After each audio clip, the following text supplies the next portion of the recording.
Today I'm in the Kangaroo Valley in the southern coast of New South Wales, just south of Sydney. This is one of the areas closest to Sydney where there's still fairly decent amounts of untouched wilderness. So in the area around me, I've got some bushland there behind me.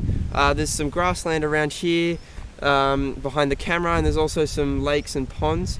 So I'm basically going to be going around trying to see if I can find any unique or interesting animals, and I'll showcase them to you guys.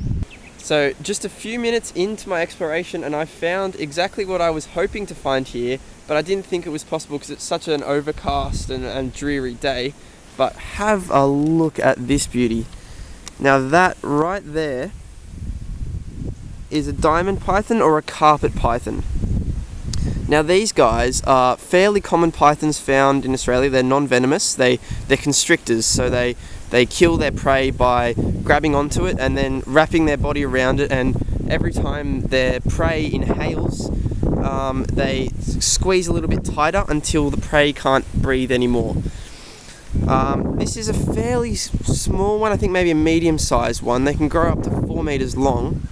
Their colour pattern is highly variable. And we've gotten lucky here because look at that beautiful striking gold, well not gold, yellow and black contrast perfectly.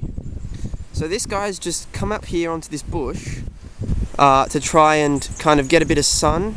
These guys are ectotherms, which means they can't use their metabolism to warm themselves up like endotherms, like humans and other mammals can.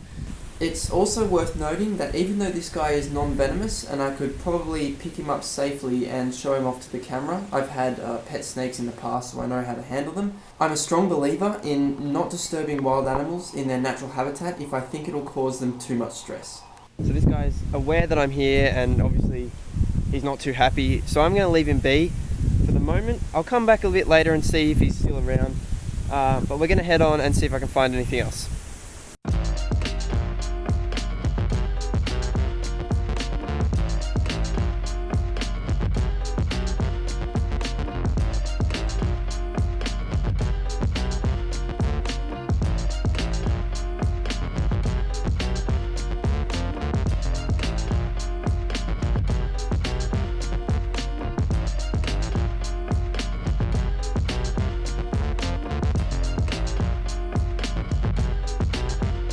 So you may be wondering why I'm sat under a bush with barely enough room for my head to fit, and that's because I've made another very exciting discovery.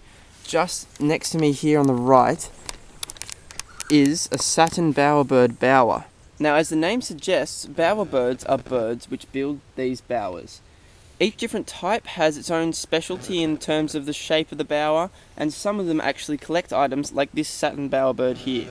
So this bower is actually very characteristic of the satin bowerbird. As you can see, this bower is kind of wave shaped, and around it there are little bits of blue plastic. So you've got a bottle cap and some other bits of plastic, I'm not sure what they are. But that's how you can distinguish a satin bowerbird bower from other ones. Now this bower isn't really a nest as such. The purpose is for courtship. This is still a fairly new bower. The male bowerbird will continue to add bits of straw to that wave shape in the middle, and will continue to pick up little bits of blue things that it can find and dump them here. Once the bower is complete, the male bowerbird will start to display, and it's a weird display. It's kind of like a robotic clicking thing in order to attract a female. And if a female comes along to this bower and thinks it's impressive, obviously it'll mate. The male bowerbird is an impressive kind of satin blue colour, that's where it gets its name from, and the females are kind of dull brown colour. Now the way I actually found this bower was because I saw the male bowerbird.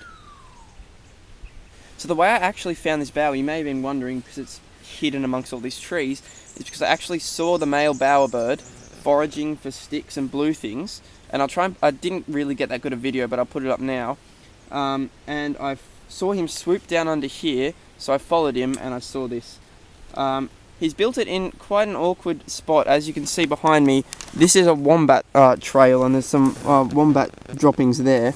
So he's going to struggle to keep it intact for very long. But I'll get out of here now because I can hear him in the background and he's getting a bit pissed off that I'm here. So I'll let him tend to his bower. So it's the end of the day now, and I haven't found anything else too exciting, but I think that diamond python and the bowerbird nest makes it a good day's work. I did, however, find a wombat or two, but that's for a separate video, so if you want to check that out, the link will be in the description. Anyway, thanks for watching. I hope you enjoyed the video. I hope to do a few more of these and just have it supplement my uni work or whatever. But if you enjoyed, please consider subscribing and like the video. Thanks. See you in the next one.